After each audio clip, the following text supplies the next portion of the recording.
the way things are going, you're going to make a millionaire out of a woman who racially abused a child. Did you call the child word? It is my own business. You call him a What you're advocating for, it seems, is that for the rest of Shiloh's life, she should be canceled and silenced rather than try to bring some redemption into the situation. If you call black people the N-word and racially abuse them, unfortunately, yes, it has consequences. Everyone's flipping out over Shiloh Hendricks and saying the N-word. Nobody flipped out like this when the United States was getting destroyed in 2020 because of black protests destroying every liberal city in America. So I don't want to hear it about, oh, she made $500,000 because she said the N-word. Who cares? I want to live in a country where people are allowed to say what they want unashamedly, and you will Well, go not on then, have say to... it. Say the N-word, go on. No. I don't want you to invite this woman to say a racially harmful term in front of me. So if she says it, I'm the victim of it. Two recent stories in the US have laid bare the shocking levels of racial division in American society, amplified by extreme and viral takes on social media. 17-year-old Carmelo Anthony is a black teenager charged with stabbing a white boy to death at a school track meeting in April. More than $600,000 in donations have poured in, not for the victim's grieving family, but for his alleged killer. Last week, Shiloh Hendricks went viral after a video showed the young mother racially abusing a 5-year-old, allegedly for stealing from her young child. call him a child? Did you call the child word? It is my own business. You call him a Okay, why don't you have the balls to say it right now again? Fuck you. Huh? All right, that's what you say. You don't go digging through people's shit, you dumb fuck. Nobody dig into your shit. A little fucking kid just did, you dumbass. That little kid, you call him Yeah. the little child? What if he acts like one, he's gonna Are you about to hit him? You chase him here? He took my son's stuff. So that gives you the right to call the child 5-year-old. Well, as you can see, Hendricks doesn't deny using the slur. In fact, she repeats it many times. That's all the stuff that's bleeped out. When a bystander in the park follows her with his smartphone. Hendricks set up a fundraiser on the same website as Carmelo Anthony's supporters, on which she wrote, "I called the kid out for what he was." Incredibly, that campaign has now raised more money than the first one, surpassing $655,000 at the time of taping the show. Well, the boss of the website, Give, Send, Go, is accused of facilitating brazen racism on a platform whose motto is "Money is temporary, Jesus is eternal. He will join me later." Liberals say this is exactly what they've been warning about, that the post-BLM backlash and the crushing of DEI has provided a fig leaf for outright bigotry. Conservatives were similarly outraged by the support for Carmelo Anthony, an alleged murderer who's been glorified by some as a victim of a racist system. We're here to debate all this is the host of the Fresh and Fit podcast, Myron Gaines, the host of Night School on YouTube, Mark Lamont Hill, Lily Gaddis, a social media commentator whose video defense of the N-word mother has so far been viewed millions of times on X, and the New York Post columnist and author Ricky Schlott. Well, welcome to all of you. Ricky, look, my take on this is a stain on all their houses, right? I just don't know what is happening to society when you have such vast sums of money being raised for what seems to me to be deliberate, racially charged, motivational reasons. Yeah, absolutely. I mean, we're fighting ugly with ugly right now, and I think this level of racial tribalism and hostility is just simply not sustainable in such a diverse democracy like America. I think it's, one is really a reaction to the other. I think both campaigns are really hideous, and I think we're showing our ugliest colors. I mean, in the scheme of things, these are small sums relative to the population of America, but you do see, I think, a really tremendous explosion of ugliness and racial hostility that I think that we should all be ashamed and embarrassed of. Yeah, I mean, you described it, I think, in one of your posts as genuinely, is this a psyop? This would be the best $1 million invested by a foreign adversary to start a race war in America. And I knew exactly what you were getting at, because many of the comments, I think the comments have now been suspended actually on both of these funding pages, because people were quite obviously deliberately misusing them to post race baiting commentary. Absolutely. I mean, if you go through some of the comments on either of them, you have White Lives Matter on one side, and like suggestions that the teenage boy who was stabbed was somehow like a manifestation of white supremacy, and it seems to be just a fight at a track meet that has nothing to do with racial hostility in the first place. And the poor father of this young man who died too said, please don't make this into a racial issue. And yet on his own Give, Send, Go campaign, there are comments after comments saying this is White Lives Matter, we're avenging against Carmelo Anthony's family. I mean, on all ends, this is ugly. I think that it's really co-opting the charity and giving community. I mean, I feel bad for the fundraising platforms because I don't think this was the intention originally. But unfortunately, I think that people are really starting to take over good intents and the charity industrial complex to make it into a victim industrial complex. And it's really sad to see. Well, we're going to have one of the founders of the Give, Send, Go site a little later in the program. But Mark Lamont Hill, you were shaking your head there. I mean, what's your take on this?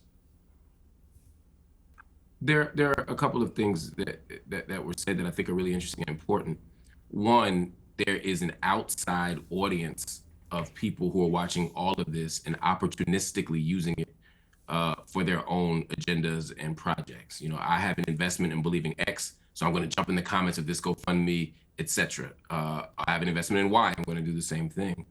But what I don't want to do is compare these two things as if they're opposite sides of the same coin. For me, the intention of the campaign matters. In the case of this woman who is using the N-word, the woman isn't disputing using the N-word. The woman isn't disputing being racist.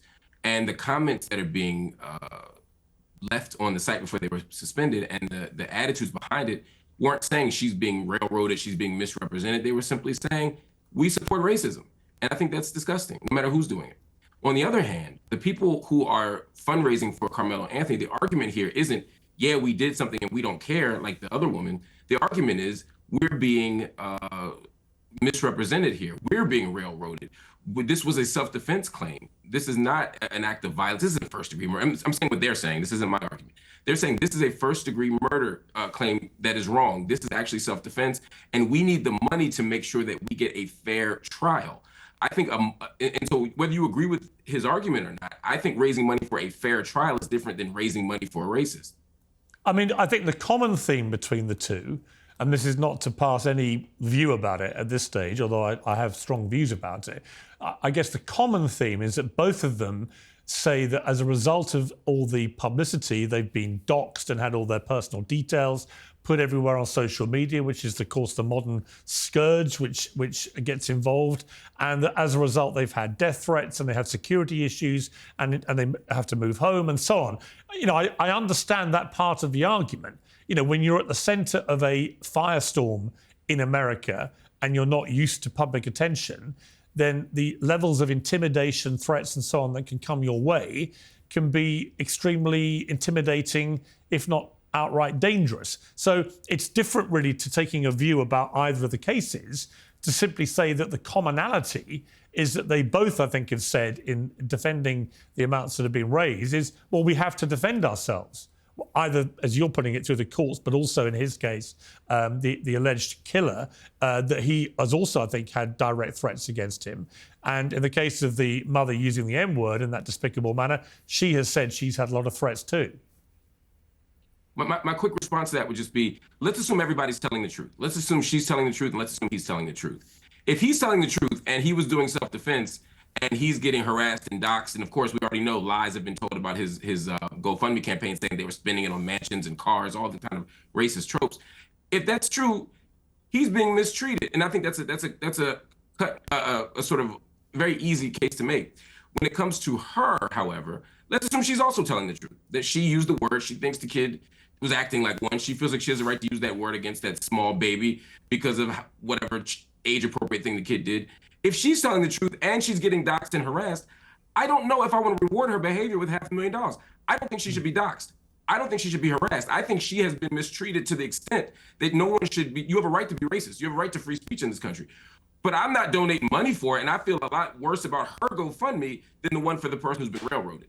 Yeah. Well, Lily Gaddis, you posted a defense of Shiloh on X. It's been viewed 2.5 million times, in which it was entitled, "White People Are Finally Fighting Back. Stand with Shiloh Hendricks." What did you mean by that? Tax day has passed, but for millions of Americans, that's where the trouble begins. the IRS is now ramping up enforcement for those who missed the April deadline or still owe back taxes.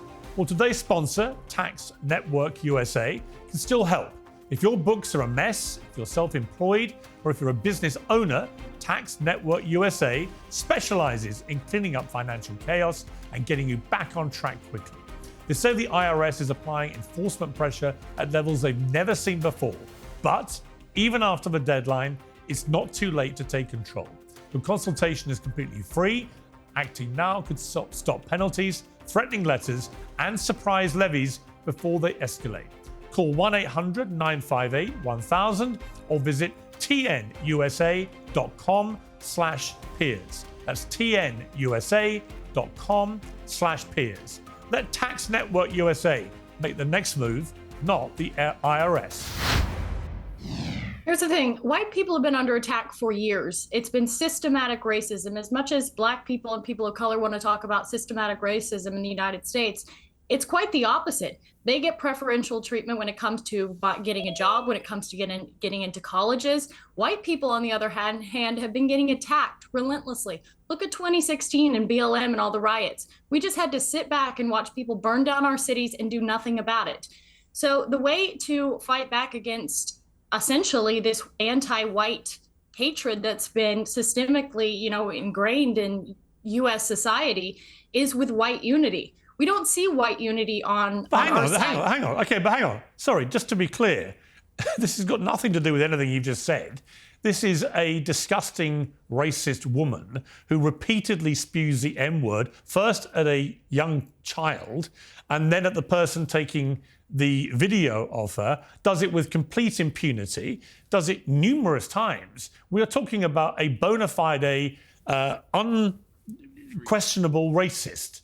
So I don't understand why what you've just said to me bears any relation to white unity or anything that you've just said. She's just a racist. End, isn't she? You wouldn't dispute that. It's not about her. It's not about her. It's about well, it is about her. Coming together and supporting another white person. And it doesn't matter. Why would you want to support a white racist? Because I want to support free speech, and you cannot have free speech in a country. No, that's fine. You can support free speech, but you also have to be accountable for what you say. Would you use the N-word out of interest? Yes. You would? Mm-hmm. I do, quite frequently. You use the N-word quite frequently. Well, why? Other than the fact you're a despicable racist. Are you? Some would say I am. I guess according to the ADL, I'm a white supremacist. I'm a neo-Nazi. Well, if you use the N-word repeatedly, you are a racist, then, are you? Sure, I'll embrace that. If that means forwarding, helping white people achieve freedom of speech, real freedom of speech, which, by the way, Shiloh Hendrix is being attacked on all fronts. They're trying to bring legal charges against her. They're trying to get her children taken away. So you were saying Carmelo Anthony, it doesn't matter. That's a different. Sorry, but just to be clear, you just said to me you use the N-word regularly. In what context? Do you use it with Black people? Yes, if it's appropriate. When would it be appropriate to use the N-word? Black people. When would it be appropriate? Anytime I feel like it. So you're an unashamed racist? Correct. Well, do you understand that makes you a despicable human being? I guess so. I don't really care. I mean, why are we not talking about Shiloh Hendrix? Why are we talking about? Well, actually, I think you've moved it on in this debate very quickly to your own racism, which explains why you've supported her in public and why you've got all these views. You see no problem with a woman shrieking the N-word repeatedly because you yourself are a despicable racist, and you've just proudly admitted that with a smug grin on your face, which is pretty horrifying, actually, for most people to have to watch. And shame on you. You're entitled to do it, and I'm entitled to call you despicable. Well, shame on white people for allowing themselves to be systematically discriminated against in the United States. This is our country. This is a country that should be. What do you mean your country? Because I'm white and my What, there are no black people in American history? Is that what you're saying? That they've all just landed in America, invading your white country? Is that your position? Mm-hmm. Well, I mean, they were brought here technically. My God, We do didn't. you understand how dumb you sound? This is stupid. This is stupid and racist. And at some point, we have to ask ourselves: do we want to reward Truly. this kind of disgusting behavior by platforming it? I don't disagree, Mark. historically- Listen, I didn't know she was going to say that. I don't disagree with you. No. Yeah. I'm with you. I don't think you knew ahead of time. I'm saying at this moment, someone who's saying it's technically black people brought up. No, technically, Africans were stolen, enslaved, and they built this country. And the idea that you can justify calling a baby the N-word by saying that white people are losing the country is absurd. It's morally bankrupt, and it's honestly besides the point. I mean, all these are just distractions from the fact that she wants to justify dehumanizing and even animalizing a small black child. It's disgusting. What is it? Yeah, I I find never it. said that. I never said that. No, but you may as well have done because you're just an unashamed. That's the proud, implication of proud your- that's the racist. Let me implication bring of your in Myron Gaines because you've been smirking and laughing. What's funny about any of this? Well, I mean, I find it interesting that you guys want to virtue signal and, wag the finger and say she's a racist and everything else like this. No, but I she find it admits she's a racist. Well, let me I'm not finish my wagging a point. finger at anybody. She I don't need to self-identified as a wag. racist. She But said, "I Myron, am a with racist." respect, Myron, I don't need to Hey, guys. wag a finger when somebody says, "Yeah, I'm racist. I use the N-word against black people. I don't care." That's a racist. I'm everyone not isn't wagging friendly. any finger. I'm not accusing anybody. She is admitting it proudly. Even Here's the you thing. can't defend that, surely. Everybody is racist to some degree. The reality is, it depends on. A lot of people want to be politically correct. A lot of people want to sit there and say, "I'm not racist at all." We all have biases. We all have stereotypes. We all make jokes. We all are racist to some degree. Now, how racist you are is a whole other situation. But everyone is racist. That's number one. Next thing I want to say. See, I think this Shiloh Hendricks and Metcalf situation is a microcosm of a much bigger problem, and that bigger problem is what I call systemic organized. And what I mean by this is for decades, we've had black people literally running around with black supremacy, committing crimes, not getting accountability for their actions, and then they blame the system for it. For example, George Floyd, criminal. Ferguson, criminals. Freddie Gray, criminal. A lot of these people are criminals, and what ends up happening is they challenge the police officer, they get into a physical altercation, things go left, they die, something happens, use of force is utilized, and then they want to cry about the result. When in reality, it's not the police killing black people, it's black people killing black people. And if you want to talk about black on white violence, black people kill white people 2 times as much. And on top of that, most of the shootings in America, a lot of the times, are white cops killing other unarmed white men. So this whole systemic racism or police brutality or, oh, it's all so messed up. The reality is this. Black people have been able to get away with a ridiculous amount of privilege in America for a very long time. They're able to be racist with impunity. They're able to call white people crackers without being challenged back. And quite frankly, white America's had enough of it, and the chickens have come to roost. Now, look, am I saying that's awesome? Am I saying that's great? No, but for literally the better part of almost 2 decades since the Obama era, we've had to have BLM and liberalism shoved down our throats, and quite frankly, we're all tired of it. Right, but just to be clear, you would have no problem with one member of this panel openly saying she uses the N-word at black people with impunity and is proud of being a racist. You have no problem with that?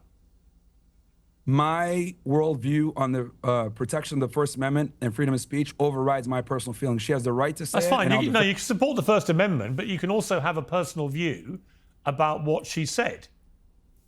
My feelings are irrelevant. The Constitution is the Constitution. That's what matters. Oh, that's And I'll- fascinating. Hold on.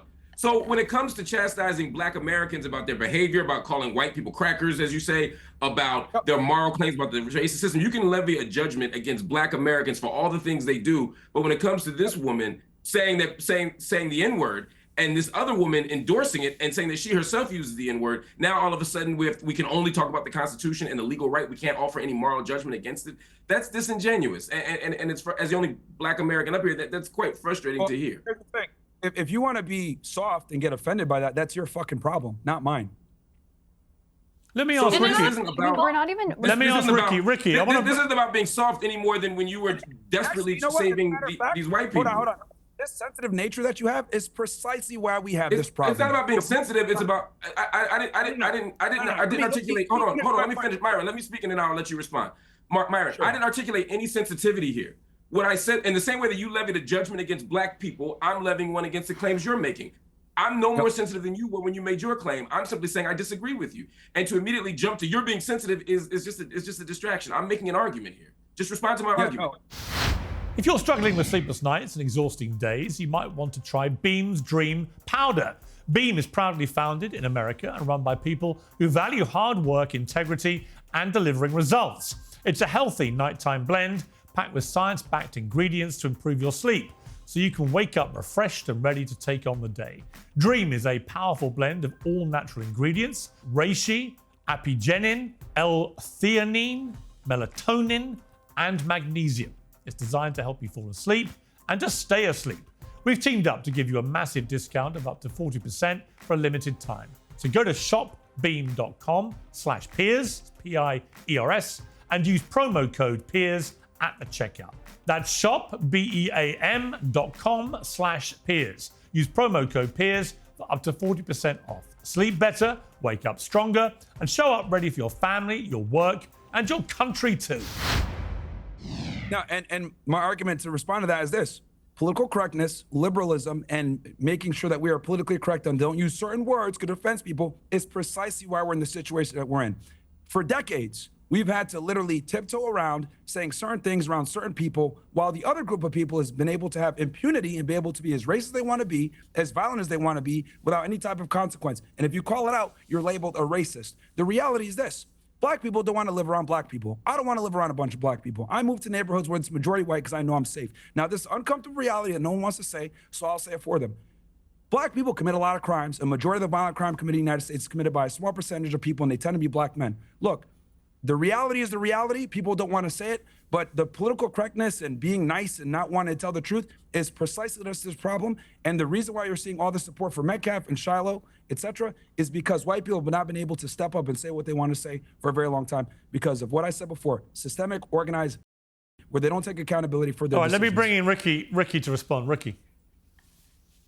Yeah, I mean, I wanted to say that I agree that virtue signaling went too far, that political correctness went too far, but we're going from virtue signaling being the norm and being praised to now vice signaling being the norm and being praised. It's not just a matter of, does this woman have the right to use that word? I believe that she has the right. I disagree with it. But is she now being rewarded with $500,000? Why are we rewarding people for performing vice instead of virtue? This is not healthy. This is destructive to our society. This is destructive to our social fabric, to our culture, to our ability to live with other fellow Americans. It's gross to reward someone for bad behavior. It's one thing to tolerate it, to say that she has the right to do it, but she called an autistic 5-year-old the N-word. Like, I'm sorry, but I feel like we're kind of like missing the point in the actual context. You can say that it's part of this bigger meta story of black and white America, but it actually is just like a short little clip, and you don't even know the context of it, and it's actually gross. And if we can't just say that it's gross and bad, then I don't really know where we are. Well, I think it's interesting to me that Lily Gaddis, you retweeted Nick Fuentes, the white supremacist, by saying he said black people just raised $500,000 for a cold-blooded killer who stabbed a white teenager to death. So I don't want to hear one word about the Shiloh Hendricks fundraiser. Either everyone gets to be tribal or nobody does. Why would you retweet that? Because I agree with it. Because we have to fight fire with fire. I mean, at some point, why are nobody does? Why are Jewish people allowed to be tribal? Why are black people allowed to be tribal? But as soon as white people stand up for themselves, we're labeled a racist. And by the way, you call people racist when you want them to stop talking about things. No, I called you a racist because you admitted you were racist. Hang on. I called, just to be clear, I called you a racist because you openly, proudly admitted you're a racist. So it wasn't a question of exposing you or pointing my finger or trying to get this out of you. You proudly sat there, bold as brass, and said, yeah, I use the N-word all the time against black people. I'm a racist and I'm proud of it. That's what you did. Racism is just having a preference. I prefer not to live around black people. I prefer not to live in a country where white people in our country are disproportionately attacked by black people. Where in my country, you can have an Austin Metcalf where he asks a guy to leave and he gets stabbed in the heart. I prefer that. That's a preference. Now, what a real racist is, in my opinion, is seeing someone as less human. I'm a Christian. I believe everyone's created in God's image. So I don't see anyone as less human. But that doesn't mean I'm not allowed to have a preference and say, I don't like what happens to be coming out of this community or that community. How is that a bad thing? How is that not just a preference? Because you've literally made black people sound lesser humans. You don't want to live around them. You want to use the N word in relation to them, a word that you know causes that community unbelievable offense. My fault? Is that my fault? If they have bad behavior, if they want to act in a certain way, if I have to cross the street and be afraid that maybe because of the crime statistics that are very real, by the way, is that my fault or is that their fault for having bad behavior? That's mind-boggling to me for multiple reasons. I mean, we're talking about bad behavior. You know, we've never lynched you, we've never enslaved you, we've never done any of the deep-seated structural forms of injustice to white people that white people have done to black people, and yet to claim some kind of moral superiority in the midst of, and again, in the context of a conversation where a white woman is calling a 5-year-old autistic child the N-word, and we're talking about black people's bad behavior. This is absurd. And the idea of fighting fire with fire, again, is a dishonest argument. Just to take us back to the point here, the people who are supporting Carmelo Anthony's campaign believe that he was wrongfully charged and they're trying to get him legal defense. The people who are defending this woman are saying, yes, we know you called the 5-year-old autistic black child the N-word, and we want more of it. We approve of it. We support it. These are not the same thing. And it's bonkers to me that we couldn't all stand and say, hey, it is wrong to call a 5-year-old autistic black child the N-word. I mean, Myron, let me just ask you that question. I think this is a yes or no question. Correct me if I'm wrong. Do you think the woman was wrong to do what she did to that child in that park? I don't approve of that. But what I will say is that it's very important to understand the entire context of what led us to this position. Because again, Metcalfe and Hendricks is a microcosm of a much larger problem. Earlier, we were talking about tribalism when you were mentioning Nick Fuentes' tweet. Here's the thing. Black people could be as tribal as they want to be. You have people like Tariq Nasheed, Dr. Umar Johnson running around about black power and marry black women and keep it in the hood and all this other stuff. But if white people assemble and say, you know what, white power, we need to keep our nation white, they're immediately ostracized and labeled as supremacists, and they get banned off every single platform. I find that interesting. And matter of fact, you went ahead and you mentioned the same thing. No, actually, it is the same thing. Because here's the problem with black people. No, it's not. Hold on, let me finish this.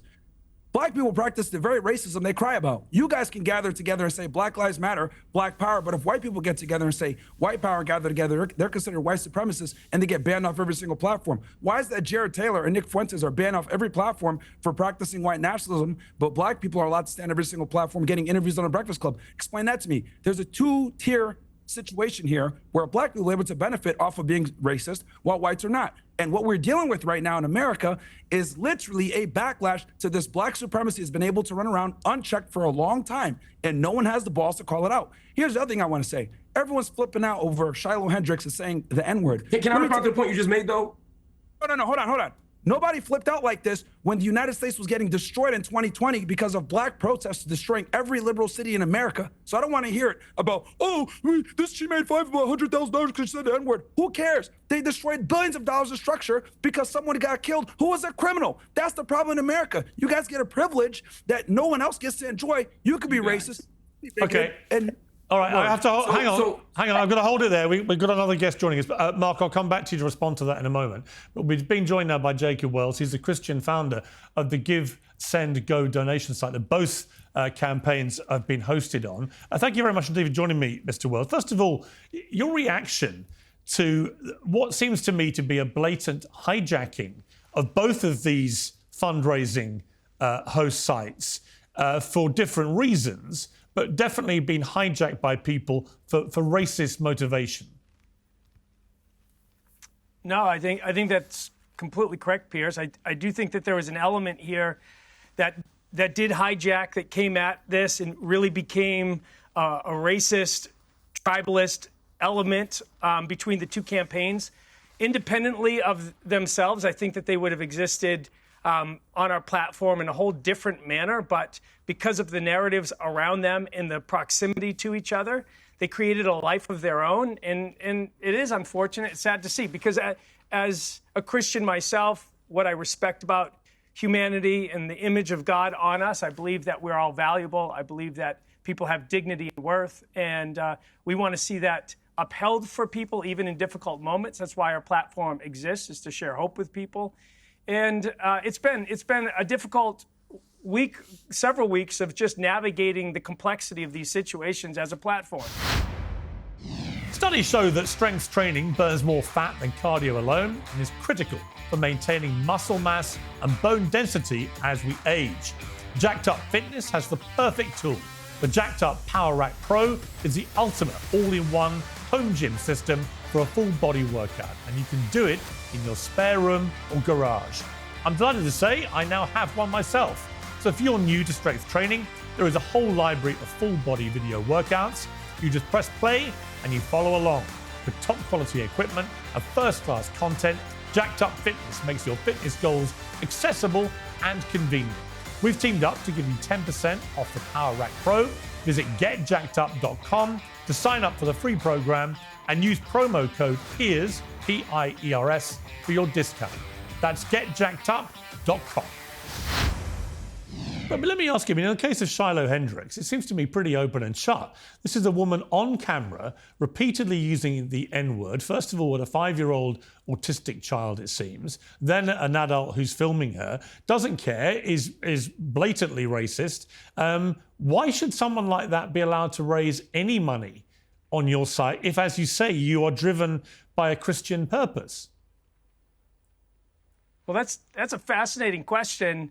I would almost flip it around. It's like if we tried to create litmus tests for everybody to come onto a platform to use it, I pretty much could guarantee nobody would pass the litmus test, because the reality of humanity is that we're broken. This was the whole principle of Jesus in the first place, is that we needed a savior, and that's what he came for. So just to be clear, then, hang on, just to be clear. So that's interesting what you just said. So you would let anybody onto your platform to raise money for anything? Is that your position? No, the position is that there are laws that define what is legal and what isn't legal, and we adhere to the laws as the framework for what is and isn't allowed. But inciting racial hatred is a crime, right? Inciting racial hatred is a crime? Yeah. Where? You don't think it's a crime? In the U.S.? Yeah, it is. I've never seen that as a law on the books, but it is. That was part of the reason. I'm not even American, and I know it's a law on the books. You're not allowed to incite racial hatred or violence against ethnic groups based on their ethnicity. What could be a more glaring example than someone on camera calling black people the N-word? Violence and words are two different things, and we do make a distinction of that in America. They are very clearly different things. I don't know of any law. I'd be happy for you to inform me with what that law is, because I don't know everything. I'm happy to admit that. But as has already been mentioned on the show earlier, there are needs that exist outside of the reality of that moment for Shiloh. I don't condone the behavior. Obviously, we didn't see the actual behavior that was accused in the moment. What we saw was the aftermath of a kind of baited moment. Yeah, but she carries on using the N-word to a black person with impunity. That's a racist. Yeah, well, she might have some racial elements. I don't know. I don't know Shiloh some personally. Racial elements. She uses the N-word repeatedly to a black man, and she doesn't deny having just used it to a 5-year-old black child. I'm not sure what more evidence you need that this person's a racist. And my question for you is simply, where is that line for you? You say it's the law, but if somebody is literally raising hundreds of thousands of dollars to support them because they were blatantly racist, I'm just curious how that fits with the Christian ethos of what your site's supposed to be about. Well, it fits actually very well, because we can, like I started to say, we don't operate on a litmus test of your past behaviors as far as the services that you get to provide. The moment that you start walking down the narrative that we're not going to provide you electricity, water, because we don't like you, the structural elements, the movement of money, which is a basic element to society. So let me just ask you this. So if someone was being blatantly anti-Semitic, for example, right, would you allow them to raise money on your platform to defend themselves over their anti-Semitism? We sit in a very interesting position as a platform in trying to navigate the complexities of these issues. Yeah, so what's the answer, though? What's the answer? You can say things. Well, I'll say historically, we've stood on that principle of saying we're going to allow things that we disagree with. Okay. And we've allowed things that we completely disagree with. Do you allow on the people to platform. do But our pro-abortion? mission- Do you allow pro-abortion fundraising? Actually, there's two caveats to what Give, Send, Go has carved out, and one of them is it's broken into two pieces, but it's the protection of children. So we say we're going to protect children because they don't have a voice. So we're not going to allow fundraising for abortions on Give, Send, Go, and we're not going to allow fundraising for the transition of children. Okay, but what about a fundraising on Give, 5-year-old Send, Go. child If being? you- What about a 5-year-old black child being called the N-word? What about that? Where does the protection for that child come in? Well, that's their parents' responsibility. That's like if my child, and I have several children, if my child was called something bad, I would take my child aside and I would tell them. But you just said about that one what of the what caveats. words Hang on, you mean. just said one of the caveats for Give, Send, Go is the protection of children. You talked about the transitioning process. You Right. talked about abortion, which is obviously your Christian perspective on that. And I'm simply saying, Right. why doesn't it include children being racially abused? Why is that suddenly the parents' responsibility, not yours as a platform? No, where because you there are you are campaigns that literally exist on Give, you are Send, going to Go. make a. Well, look, let me just spell it out to you. The way things are going, you're going to make a millionaire out of a woman who racially abused a child. And if your caveats are for that's protection, incorrect. well, hang on. Well, you are. No, I'm not. Because one, we're a platform. We don't make donations to these campaigns. These are individuals that are making This donations person will of their become a own volition. millionaire This is because not of your Give, Send- platform. No, it's not because of our platform. They could is. send checks and they could send money a million different ways to individuals. But they're Those- using your those platform. avenues. And you've already said to me you carve they- out things because you want to Right. protect children. I'm just curious, why is Right. racially abusing a child not one of your carve-outs? Well, what the campaign is fundraising for. So we have to make a distinction between what happens on Give, Send, Go and then what happens outside of Give, Send, Go. Because we can't police everything that happens outside of Give, Send, Go. All that we can police is what happens on Give, Send, Go. So the two instances that I gave were about campaigns that if they were created on Give, Send, Go, that we would, for those scenarios, we would prevent. But things that happen outside of Give, Send, Go, we can't police around. So does someone have the right to raise funds for their security, for their protection, because they've been doxxed, because of a snapshot moment, because everyone has a camera in their pocket? And today, we can see the outworking of this. 3 years ago in New York City, in the middle of the city, there was an altercation between a woman and a black man over bird watching and dogs. And her name was Amy Cooper. And to this day, 3 years later, she hasn't been able to find a job. Because she made a bad mistake, saying the wrong thing in a particular moment Well, she where racially a camera was abused pulled him. out. She and racially recorded. abused him. If you racially abuse people, you are made accountable for your actions. So for the rest of your life, the rest of your Actually, life, you know what? you're shut off from society. If you call black people the N-word and racially abuse them, unfortunately, yes, it has consequences, probably for your professional life, No, I'm not saying, for the rest I'm of not your saying professional that, life. We understand that there are consequences. I understand there's consequences. What I'm saying is what you're advocating for, it seems, is that for the rest of Shiloh's life, she should be pushed into the recesses of society, and that she should not have a voice, that she should be canceled and silenced.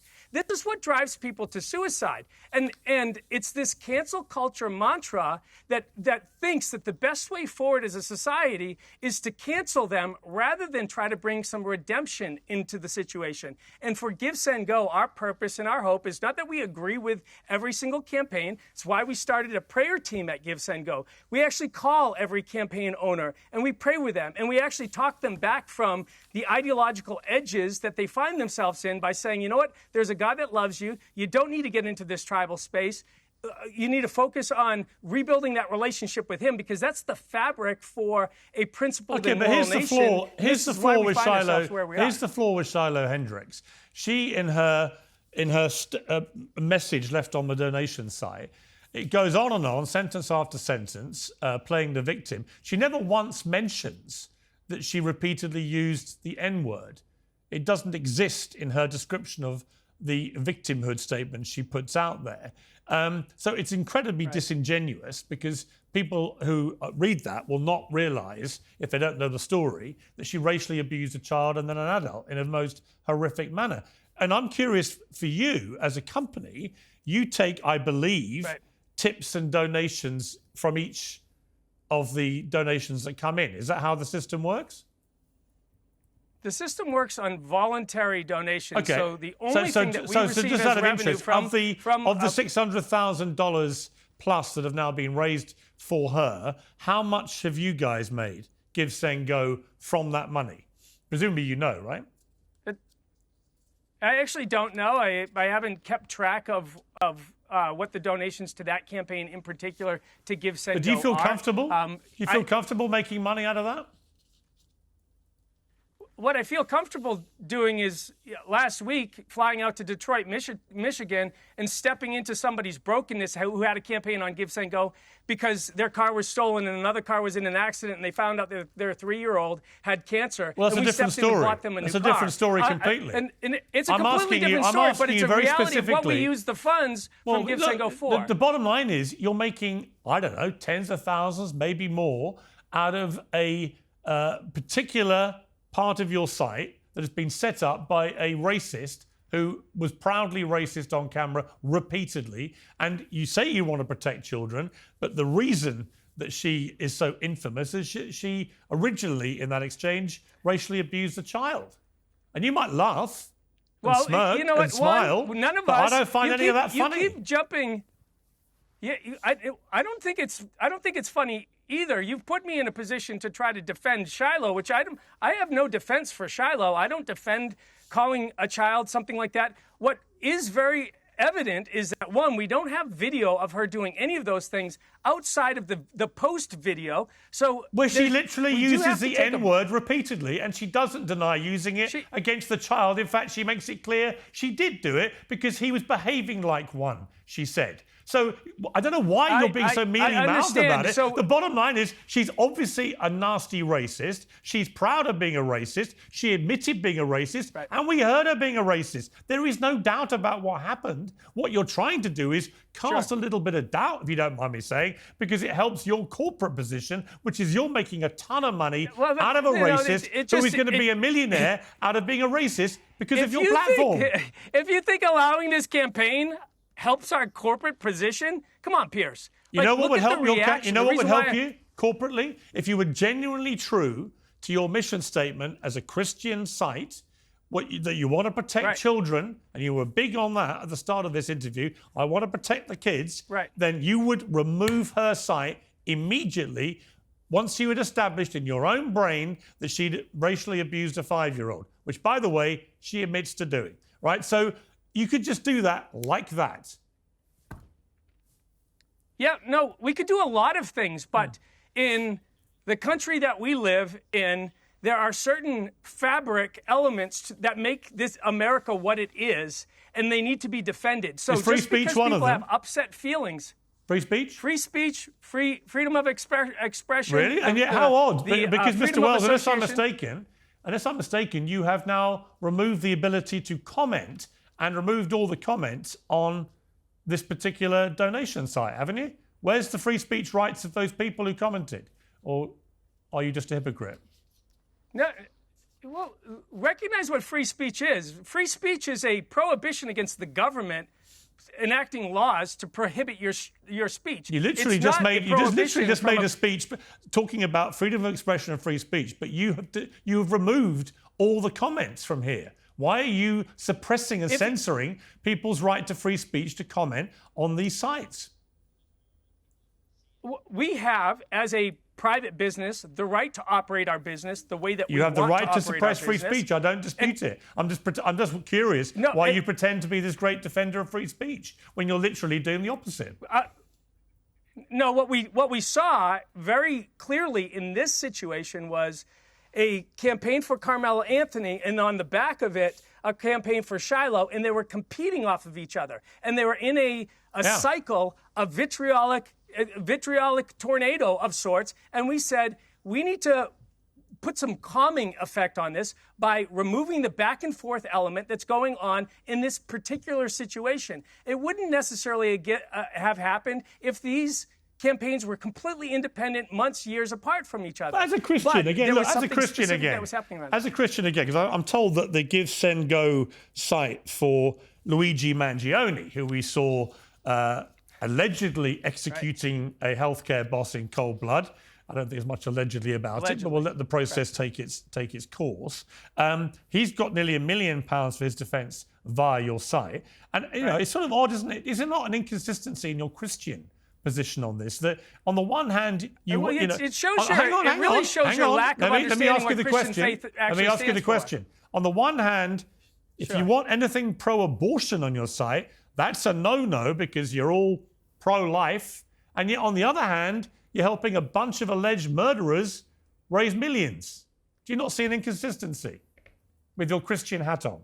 Well, it just actually goes to the shallow misconception of Christianity that you have, and I would implore you, Piers, to go after reading the Bible for what it says. That the number one critique of Thou shalt Jesus not kill by the is religious ringing leaders, quite loud in my head. The number one critique of Jesus by the religious leaders of the day was that he hung around with the prostitutes, the drunkards, and the sinners. He was the guy that went to the lowliest of low places, and he actually shared hope in the midst of the worst places. We find ourselves in a very similar situation, and our goal at Give, Send, Go is to share hope to people in the midst, and part of that is navigating how we do it. We have a prayer team that calls people and prays with them, actually shows them that they're valuable. We have an initiative, like I was mentioning earlier. All right, but look, the bottom line, look, Mr. Wells, I appreciate you coming on, but the bottom line is, the reality of the situation is that if you racially abuse a kid, you can become a millionaire on your site and you won't stop it happening. And if you kill somebody or allegedly kill somebody, you won't stop that happening either. But with your Christian hat on, if somebody wants to put anything up that's pro-abortion, whoa, not having that, Gov. And if you want to put a comment under one of these more contentious sites, your free speech rule immediately collapses. Listen, I'm sorry, Piers, if you can't recognize that children don't have a voice and they should be protected. What about the voice of this little 5-year-old black kid? Where was his right not to be racially abused? He doesn't have a campaign on Give, Send, Go. I would love to see a campaign for him on Give, Send, Go. Okay. He doesn't have a campaign on Give, Send, Go. But to the deeper question of the other campaigns, if you think undermining the presumption of innocence until proven guilty in a court of law is a good position to take, well, so be it. That's why we find ourselves in the mess as a society that we have found ourselves in, is because people continue to undermine the principles that our country was founded upon for the sake of some type of social outrage, which apparently is what seems like you're parroting towards us. Okay, let's just assume that the viewers can make their own minds up about who's parroting what here. But I appreciate you coming on, Mr. Wells. Thank you very much. Thanks, Piers. Okay, let's go back to the panel there. I mean, Ricky, it seemed to me a lot of inconsistencies in Mr. Wells's position, not least the donning of the Christian hat when it suits them, but then removing it when it doesn't. You know, I think it's definitely tough to make the call here and there and where to censor. I err on the side of not censoring as much as possible, but I agree with you that the selectivity of having issues with abortion but not with these campaigns is certainly a problem. But I also want to go back to our point before, too, and make the point that I hate this argument that because some people were tribal, we should be tribal, too. And shouldn't we want to live in a society where we say tribalism is bad in general and negative in general, and so therefore we should be erring towards individualism and not fighting tribalism with more tribalism? I think that's a net negative. I agree. Myron, your last words on this. Okay. Because I never got to respond to Myron's other. The thing with tribalism, it's a natural human instinct. Like, we are literally designed to want to be in communities and want to be a part of a set of community because it ensures our survival. It's been that way since the beginning of time. So the thing is that people are typically going to align with people that share similar features, and that's why we have the tribalism we have going on right now. So the problem is it's not going to go anywhere. I think the problem is that we've had this penting up for literally decades, and this has been a response to it. You have people that are coming out and supporting someone who you guys might deem as a terrible racist, but I think it's also very important to understand how we got here, because if we're going to look at the smaller problem, we can't look at the bigger problem, and it's what I said before, unchecked systemic. All right, Mark Lamont Hill, your last words on this. This repeated use of the word, I think, first of all, I want to just register that as offensive, particularly as someone who doesn't identify as a member of that community and who is not, right? I think that's incredibly I'm the definition of African American. I'm the definition of African American. And troublesome. And to as a Sudanese American or an outsider who's using African American in a very technical term, the same way that Elon Musk is an African American, I think it is a bit disingenuous. But the bigger issue here, I think, is that, you know, this idea of equating of one side to the other side often loses track of this issue of power. To use his example, when Black people stand up and say, hey, let's build our own stuff. Hey, let's have a Black power movement. That is not the same as a white power. I'll let you speak uninterrupted. Let me finish, please, my Sudanese brother. So when a Black person says, hey, let's preserve our culture, I have no problem with Italians or Irish people or anyone else saying, let's preserve our culture. But when we don't talk about ethnicity, but actual race, and when white people say, let's preserve whiteness, it's an exclusionary practice. It's about preserving laws and practices and tactics that do harm to other people. A Black power movement was about opening stores and building businesses. A white power movement was a white power. That's the giga. A white power movement was about something very, very, very, very different. A white power movement included lynchings and included Ku Klux Klan, et cetera. So let's not pretend that these are opposite sides of the same coin. When white people say, let's save our country, and even using language of our country, when Black people built this thing, when you say that, you're talking about forcing people out of the country. You're talking about laws that discriminate. You're talking about doing harm to people. Let's not pretend these are the same thing, just like these GoFundMe campaigns are not the same thing. I'm okay if everybody gets out of the GoFundMe industrial complex. I'd love that.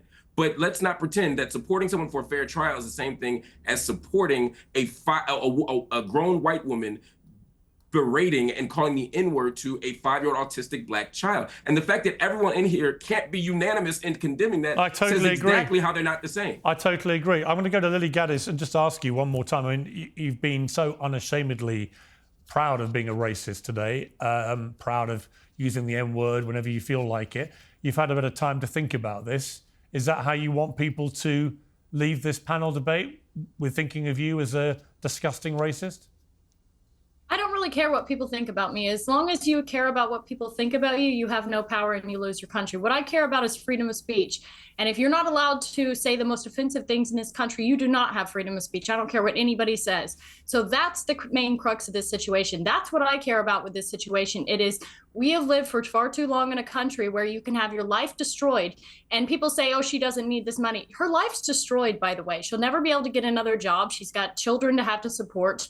And I don't want to live in a country where you can say an inappropriate, rude thing, which, by the way, Black people can say things to white people all the time and they never get canceled. There's no backlashing about this.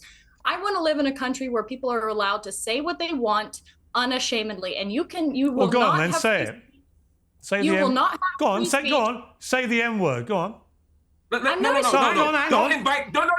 I don't want you to invite this woman to say a racially harmful term in front of me, because I'm the only on here. So if she says it, I'm the victim of it. So please don't invite her for ratings to call me the N-word, because that's basically what it's going to be. There's a bunch of white people up here, you and one Uncle Tom on the left here, and asking her to say the N-word while I'm here is ridiculous. You would not sit here with a Jewish person and say, please use a Jewish slur in front of this Jewish. It's ridiculous. I understand you don't have any bad intent, Piers. I understand what you're trying to do, but we already know she's racist, and I don't want to invite a racial harm to me. I hear you, and I accept that, and we'll leave it there.